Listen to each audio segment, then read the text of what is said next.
The Mongol Empire under the leadership of Genghis Khan and his successors rapidly expanded across Asia. In the early 13th century, Genghis Khan's unification of the Mongol tribes and his subsequent campaigns established one of the largest empires in history. After Genghis Khan's death in 1227, his empire was divided among his descendants, who continued to pursue his vision of conquest. One of the most significant branches of the Mongol Empire was the Ilkhan established by Hulagu Khan, a grandson of Genghis Khan. He was given the task of expanding Mongol control into the Middle East. His campaign was part of a broader strategy to subjugate the Islamic world and secure the Mongol Empire's southwestern frontier. The Abbasid Caliphate, established in 750 CE, was one of the most significant Islamic empires, with Baghdad as its capital. Baghdad was incredibly wealthy due to the trade routes and taxes it controlled. Baghdad quickly became a world city and the epicenter of the Islamic Golden Age. Poets, writers, scientists, philosophers, musicians, and scholars of every type thrived in the city. Baghdad was the intellectual capital of the planet,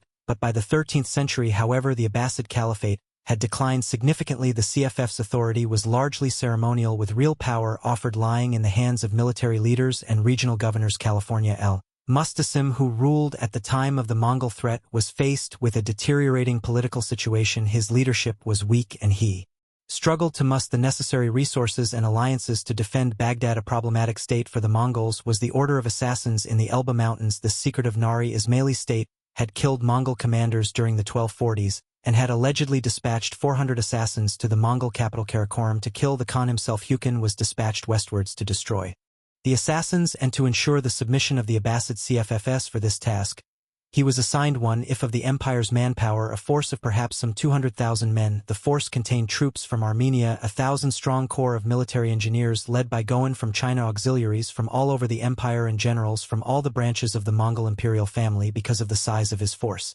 Hulagu's progress was extremely leisurely by Mongol standards. Early the following year, the Mongols entered the assassins' heartland of Kohistan. An advanced vanguard under the general Kitbua had taken numerous Izmi fortresses, unsuccessfully besieged the stronghold at Jeru, and sacked the city of Tum. Between 1253 and 1256, the Grand Master of the assassins, Rukn Alan Ka, attempted to stall for time, but his fortresses steadily fell to the Mongols, and he surrendered on the 19th of November. Hulagu had expected the Abbasid Caliph al-Mustasim to provide troops for the campaign against the assassins. The Caliph initially wanted to send troops, but his ministers argued that the real purpose of the request was to empty Baghdad of potential defenders, and so he refused. Hulagu spent the summer of 1257 on the Hamadan plain. He was soon joined by Baiju, who was another Mongol commander, and had been occupied with troubles to the northwest. He brought Georgian, Armenian, and Seljuk vassals to join the Mongol army. In September, Hulagu began a correspondence with al-Mustasim.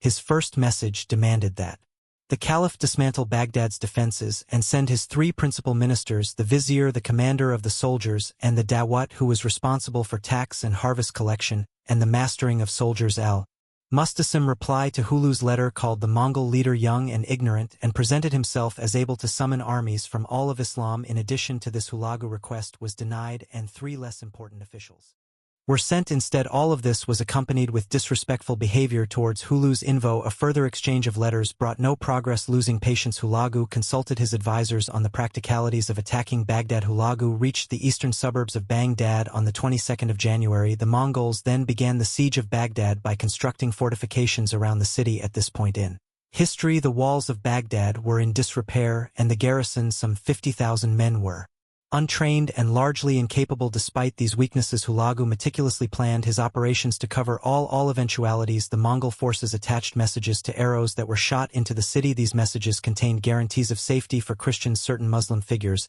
and those who had not fought the Mongols or who had surrendered. On the 1st of February, the Mongols attacked the southeast Ajami Tower. This is stay cover, get down. What do you think? This is darkness. After some intense fighting, the first breach was made. Mongols stormed the breach and brutal fighting took place. Despite them breaching the walls, the Mongols were pushed back, and the siege continued. On the 4th of February, the Mongols managed to breach the east battlements. After intense fighting, the Mongols seized this area of the city. The Caliphate soldiers rushed to the other side of the city and began preparing more fortifications. Sensing defeat, the Dawata attempted to escape by sailing down the Tigris, but Hulagu's preparations held and forced him back into the city with a loss of 3 ships. Cifl. Mustasim sent out numerous envoys during the next week, but Hulagu was determined on nothing less than unconditional surrender. Both the Dadar and the commander of Baghdad's garrison were surrendered to the Mongols during the negotiations, and were put to death on the 7th of February. A large number of unarmed soldiers and inhabitants emerged from the city in the apparent hope that they would be spared